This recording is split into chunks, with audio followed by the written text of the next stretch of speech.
Sports welcomes you to the following presentation of the National Football League.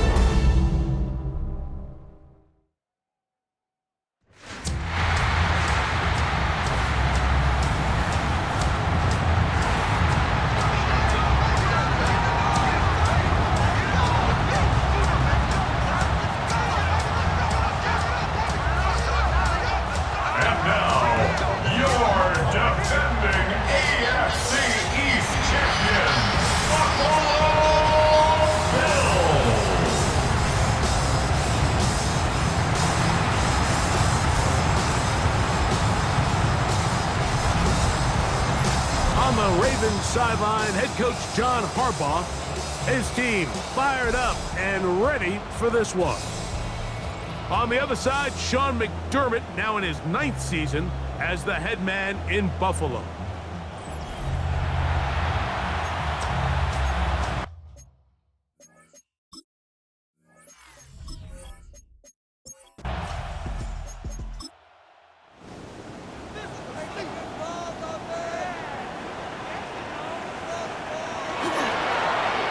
They'll try to get the running game going. His first carry, and he's going to be brought down up past the 45. 16 yards on the game, and a quick first down. There's no 3 tight ends here on 1st and 10. Tight end on the move left. They'll stay on the ground. And he's going to be brought down, but not until he gets inside the 35. And another first down, and another big gainer. This time, 23 yards. They'll stick with him again. And this takes him into the red zone. He's brought down inside the 20-yard line. Now we'll get a stoppage here for an injured Bill. Not what you want to see. Quarter 1 of week 1. Ball down to the 16-yard line. And it's 1st and 10. Back to the ground. He'll get it again. This time they're ready for it. Room to run the last snap. Not this one. They stop him for no gain. Quickly, a look at the key inactives in this one.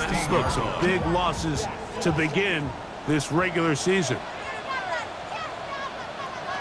So now they'll throw it with Allen. A short throw caught by Kincaid. They'll get about 6 before he's taken down. It's a gain of 6. Makes it Allen on 3rd down. And he's going to be taken down short of the marker. That is going to set up an interesting 4th down decision. So instead of going for the first down, in comes the field goal unit. Bit of a surprise here. You know, they did a lot of good things on this opening drive, Mike. I know they stalled out once they got down there into the red zone. They're going to need to work on finishing some of these drives as this game moves along. But that's a good 3 points to start this game. Tylan Wallace now on the return. He'll get this up to the 28-yard line. Nice place for the drive to start.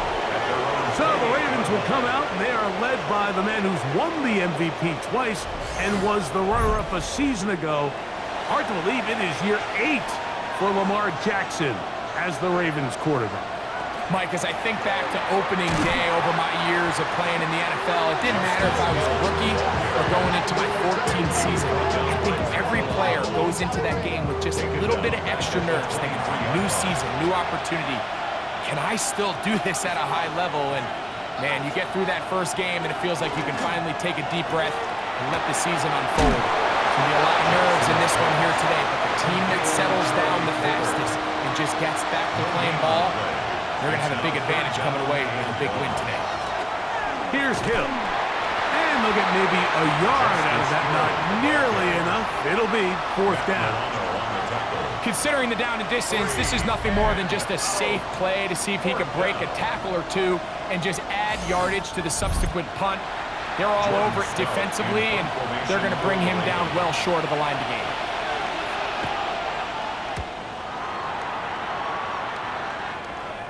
Now, fair catch called, and he's going to take it out beyond the 25-yard line. So, Greg, here are the Bills. What a year last year. 13-4, beat the Broncos and the Ravens in the playoffs.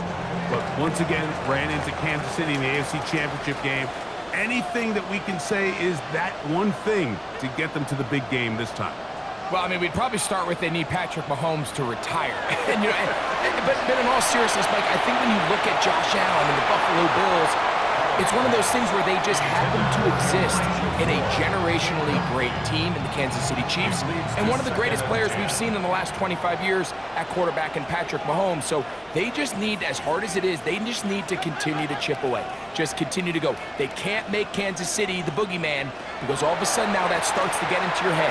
Continue to win the division, continue to get home playoff games, and if they keep knocking at the door, eventually they're going to get over that hump because Josh Allen and this roster, they are a Super Bowl contending team. They just got to find a way to get over the hump in the game that matters. And that's exactly how you teach it. They want these defenders to time the hit, that right when the ball gets there, you separate the receiver from the ball. And those are the ones on offense, man. You just have to make that catch, Mike. I know it's easier said than done, but you know the hit's coming. You've got to squeeze that thing, brace for impact, and make that play for your offense. So on come the Ravens, and Greg, what a story again last year, 12-5, 13-4 the year before that. Regular season, they have been as good as almost anyone in the NFL, but it's the story if you're living in the AFC. Get over that hump, whether it's Buffalo or Kansas City. It's hard to get to the big game on this side of the draw. Well, there's no question. And I think if you're Baltimore and you're Buffalo and you look around and you say, man, we should have a couple Super Bowl titles. If we were living in a non-Patrick Mahomes, Andy Reid era, maybe teams would look at us a little bit different than they do, but they just need to continue to stay the course. Lamar Jackson, one of the best players, regardless of position, in the entire league, multiple-time MVP winner, so they have a Super Bowl roster. Let's not make no mistake about it. They need to just continue to hold serve in the regular season, continue to play for division titles, get as many home playoff games as possible. So when the money's on the line and trips to Super Bowl on the line, they need these games to come through Baltimore. And he is not going to get away. Might have gotten a yard, but it will set up third down. 2-yard gain on the play. The shotgun, here's Jackson. And that is incomplete. I'd say one of the most critical elements of a dynamic offense, Mike, is how efficient are you on third down? It's something these teams stress all week. Here's an opportunity to continue to extend this drive. The defense wins this time and brings up fourth down. So now here comes the Buffalo offense heading back out onto the field. They'll look to build on their 3-0 lead as this drive starts with a 1st and 10. That one complete for Moore.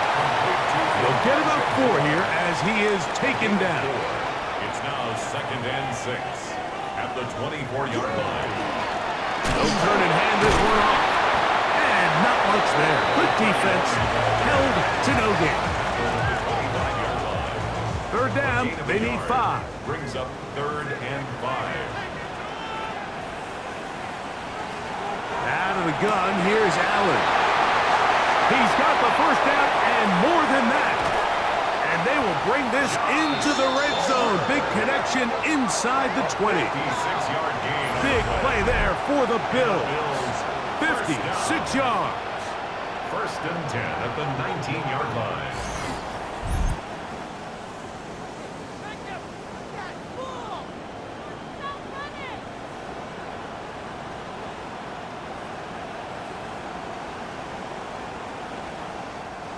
So here's a 1st and 10 now down inside the 20.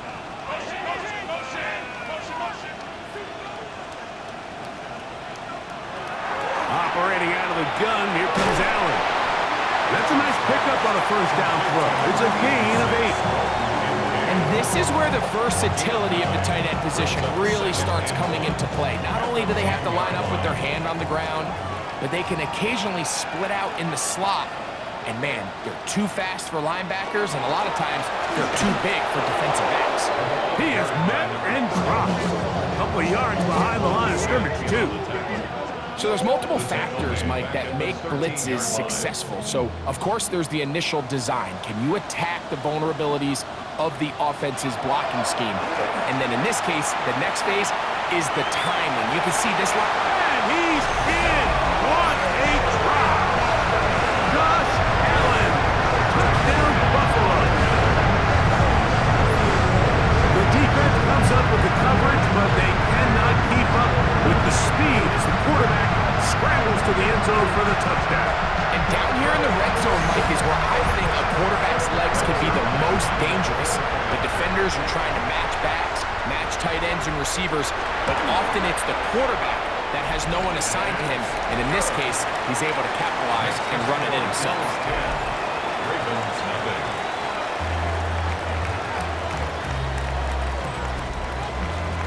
So the lead is now 10-0 as this kicks away. This returnable for Wallace. Across the 20, they'll mark him down before the 25-yard line. And that's where the offense will take over. The Ravens offense starting to trot out for this next possession. And so far, not much has gone right. They've had it twice, punted twice. Looking to sustain something here on drive number 3. He'll look for Flowers downfield. That is incomplete. No way to force the football in there. Good coverage. It'll bring up second down. Brings up 2nd and 10 at the 24-yard line.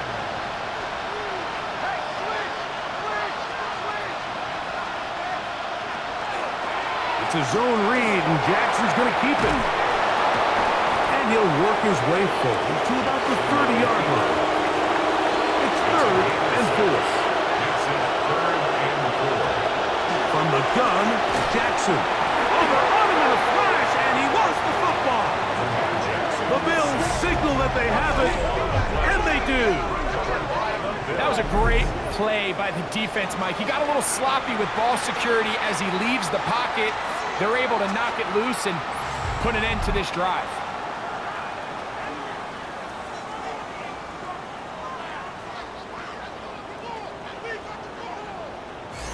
The Bills offense getting their final instructions before heading back onto the field. They'll start in the... And remember now, all turnovers must be reviewed by replay. So this one is going to need a little closer look. At issue was the knee or any other body part except the hand down before the ball comes loose. And are the visuals convincing enough to overturn the call on the field? So that one overturned. They say the runner was down, and that will not be a fumble.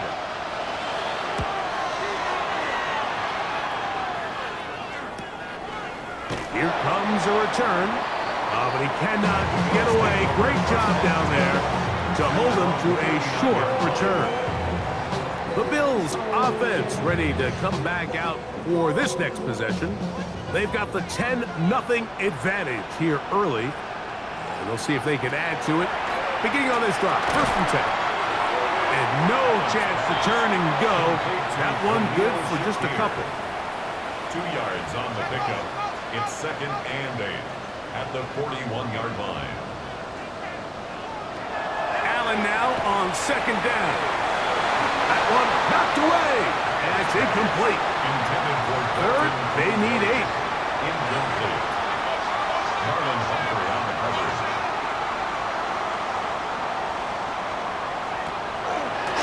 They'll go play action here with Allen. To the sideline. He's got more. And he'll try to get to the marker, but he's not going to get there. Out of bounds, a couple of yards short. It is 4th down. They'll indeed go for it with Allen. That is incomplete. Oh, they elected to throw on 4th and short. It does not work out. They turn it over on down.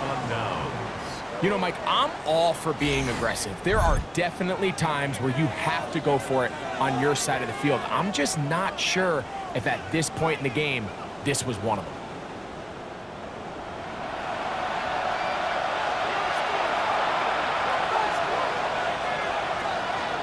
On play action, here's Jackson. He'll be hit as he throws, and that one will wind up incomplete. Could not step into the throw that time. It'll bring up 2nd down. He's got his tight end, Mark Andrews. And they'll work this close to a first down, maybe just a tad short. They'll try to sneak it here. And he's going to be brought down right on that yellow line with the official signal. He's got enough for the first down. First and 10 now from the 36. First and 10 at the 36-yard line. On the give, here's Henry. Oh, yeah. And this takes him into the red zone. He's brought down inside the 20-yard line. It's a gain of That one, good for 18 yards, and to the 18-yard line. a gain of 18 on the play. First down, Baltimore.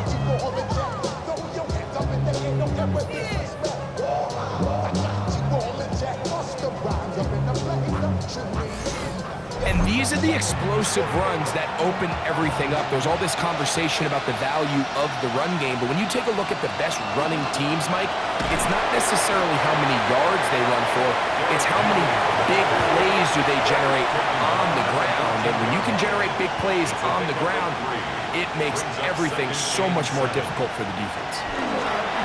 He takes off. Design run here with Jackson.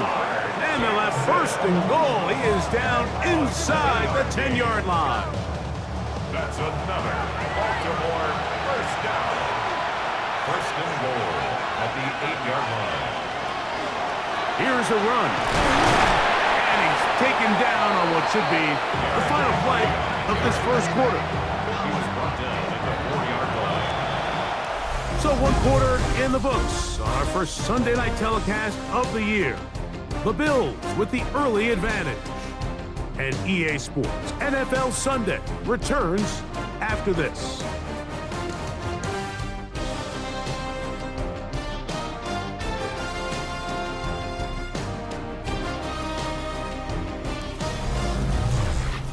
Raven football, quarter number 2 begins.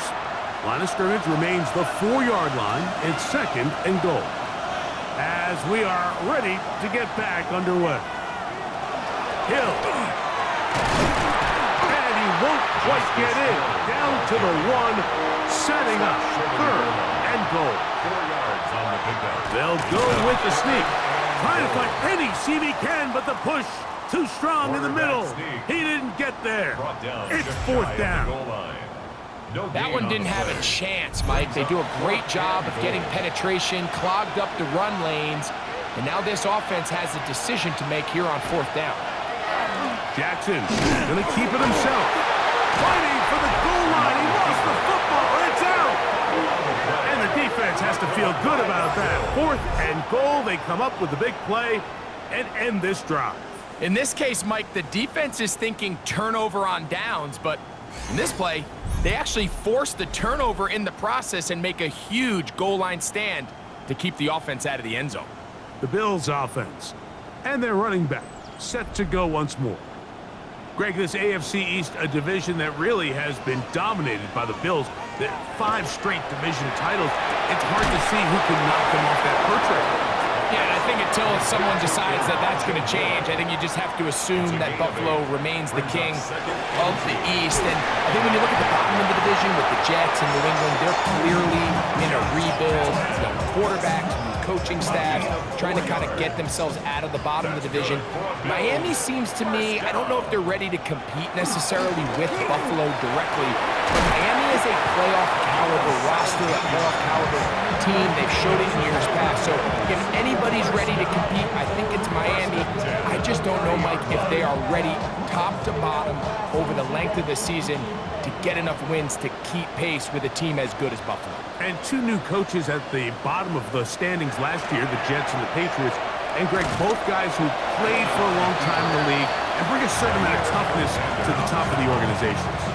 Absolutely, and it was very clear exactly what New York and New England were looking for. They wanted culture setters, right? It wasn't about getting the fancy play caller. It wasn't about the X's and O's. They needed to establish an identity and a culture of excellence and of winning. So no question, Mike, there was a very clear mission, a clear path to landing on Vrabel and Aaron Glenn, and they think they have their guy for the long term. Here now, 3rd and 5. Brings up In motion, Shakir. third down, it's Allen. First catch for him on this new season, and it results in a first down. It's a gain of 11. That's another Bills first down. The defender has to do a better job here, Mike, of getting depth. He wants to elevate that ball to give his secondary defender a chance to make a play. He gets too much width, not enough depth, and a quarterback like this is going to take advantage. Brings up 2nd and 10. Throwing again, it's Allen. That's into the hands of Moore. Well, he's brought down. That pass is going to pick up 4 and bring up third down. Brings up 3rd and 6. Throwing again is Allen. He's got his man. That's Coleman. And he will go all the way. Keon Coleman. Touchdown, Bills. For Josh Allen, the reigning MVP of the NFL. First touchdown pass of this 2025 season. Third down. My focus, Greg, was on picking up the first down. Forget that. They go down the field and in the end zone for a touchdown. Yeah, I don't think it was just your focus, Mike. I think in this case, it was the defense's focus. They're so worried about where that first down marker was that they allowed them to get that ball up and over the top for the deep strike touchdown. Makes the score Bills 17. Ravens nothing.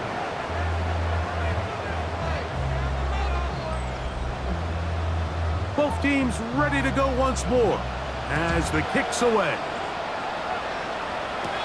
Here comes Hill on the return.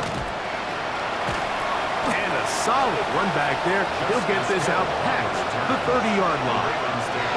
So here's the Baltimore offense getting set for their next drive.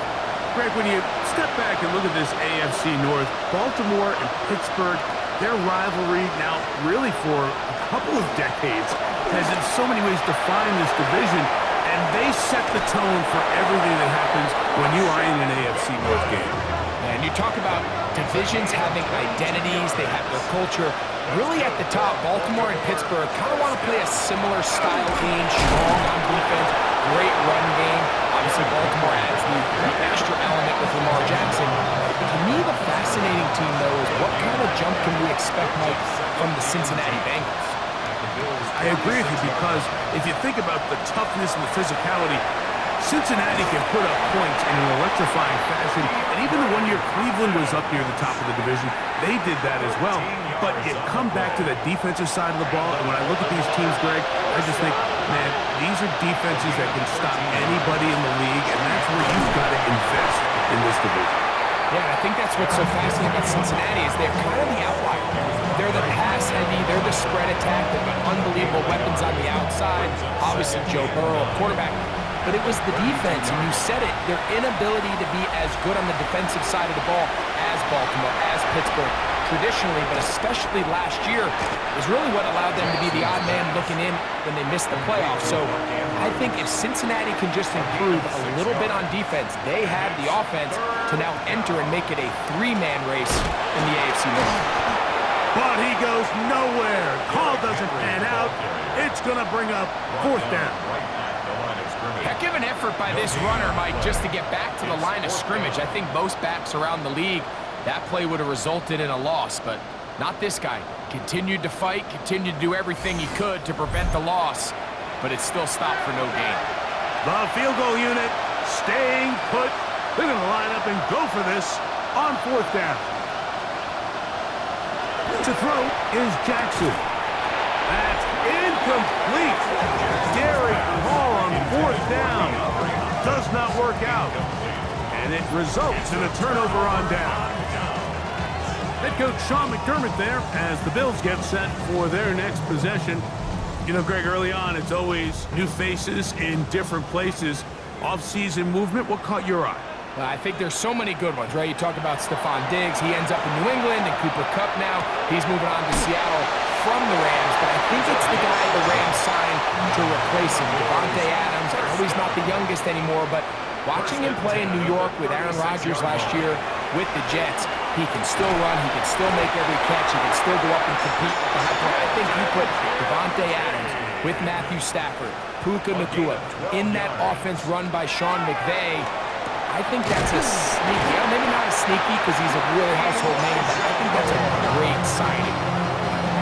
And always interesting from the offseason, the quarterback movement and unique ties. Some of the biggest names were or now are Seattle Seahawks. Yeah, now the guy that is going to line up behind center for Seattle, Mike, is Sam Darnold. And, of course, we all saw that incredible season he had last year in Minnesota with Kevin O'Connell and Justin Jefferson and that really dynamic Vikings offense. So now he goes to Seattle. I think he's going to have an inspired Cooper Kupp. He was let go from the Rams. If he's healthy, he's a big weapon. Jackson Smith-Njigba. He has some pieces in that puzzle that he can push the ball downfield to. So I'm excited to see Sam. That's what everyone thought he was going to be coming out of college. He was a high draft pick for the New York Jets. Good run after a good run. This one for 14 yards and another first down. Space getting tight here, down to the 13-yard line. They work first and 10. To throw is Allen. That's over the middle, but it's incomplete. Try again. It's second and 10. It's second down and 10. From the shotgun, it's Allen. He gets this one to Moore. So he's brought down. That pass is going to pick up 4 and bring up third down. Brings up third and 5. He bought all the time he could, but he's going to be taken down as he couldn't get a throwaway. Odafe Oweh. He's in to drop him for a sack, and that will bring up fourth down.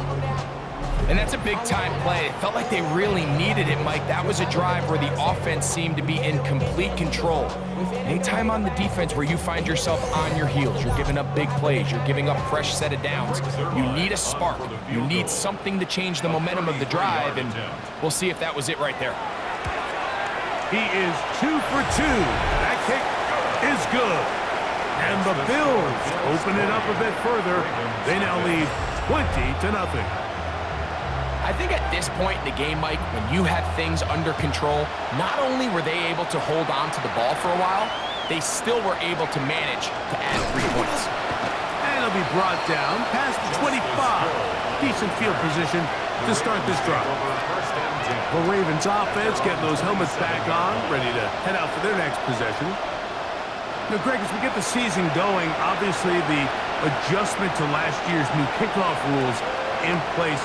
We talked to a lot of coaches during the year. Folks didn't seem too bothered about letting the other team have the ball at the 30-yard line after a touchback. But the 35-yard line, I don't know, does that feel any different to you? You know, it does, and I think the part that people don't talk about enough, Mike, is the impact that it's making on going forward on fourth down, not settling for field goals. Because remember, in the old days, if you got stopped inside the 5 or you scored inside the 5, it was all the difference of if I kicked a touchback, they got the ball at the 20. It wasn't that much of a spread, but now all of a sudden, is it in my best interest to settle for a field goal and kick off when I could give you the ball at the 35? Or even if I fail down there tight in the red zone on the 3, you now possess the ball inside your own 5-yard line. So I think that's an element now that's causing offenses to go for more touchdowns, kick less field goals, because the ensuing kickoff is giving my opponent the ball in much more favorable territory. You know, the other rule that is adjusted are overtimes in the regular season will mirror playoff overtime. Each team getting the ball. I'm so happy, Greg, because it just felt so incomplete when a team got to overtime, but then their offense, which may be the best part of the team, never got on the field. Yeah, and I couldn't agree more. And you hear everyone saying, oh, well, just get a stop. Well, you know, it's that legendary game between Mahomes and Josh Allen where neither team stopped anymore. It was just an offensive touchdown festival. So you won a coin toss and you get the ball. Well, the other team's defense hadn't gotten to stop the whole game. If Josh Allen got the ball first, he probably would have scored on a walk-off. So I love the idea of both teams getting the ball. If a game is good enough to go to overtime, let's finish it. We don't need to be in a rush. There's no curfew. Let's let the guys finish it on the field a lot more similar to how the regular game goes and not have significantly different game flow come over there. Now a 1st and 10 from the 38-yard line. Give right up the middle to Henry. And that one shut down pretty quickly. He'll get back to the line of scrimmage And that's it. No gain on the play. 2nd and 10. Second down, Jackson.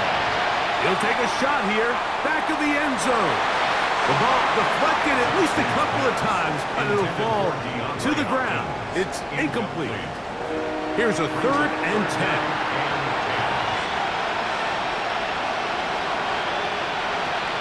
Now, Jackson. That's to the tight end, Coleman. Now the Ravens use their first timeout. It comes with 47 seconds to go in half number 1.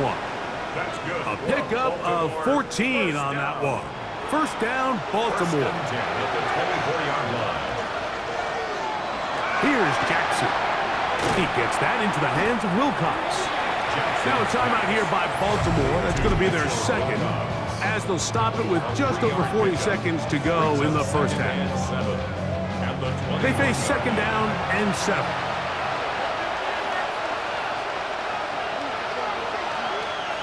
To the air one more time with Jackson. He'll drop this one down to Hill. He'll get maybe 3 out of that one, and it's going to set up 3rd down. It's a gain of 3. Brings up Lamar going to work for the pistol. And he's got it to Flowers for the connection. Tyler Luke now to try the field goal. Officially a 29-yard attempt. That one is good. And the Ravens are on the board just before halftime.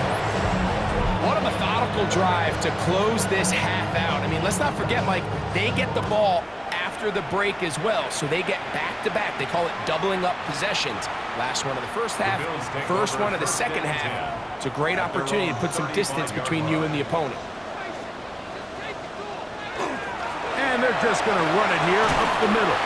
And he's going to be taken down as time runs out on this first half of play. All right, Mike, thanks very much. Today is the day, the debut of our new halftime show. Buckle up, everyone. I think you're going to like it. Our tour around the NFL starts now at legendary Lambeau Field. It's the Packers at home to take on the Lions in the NFC North. And he was a top 10 rusher from a year ago.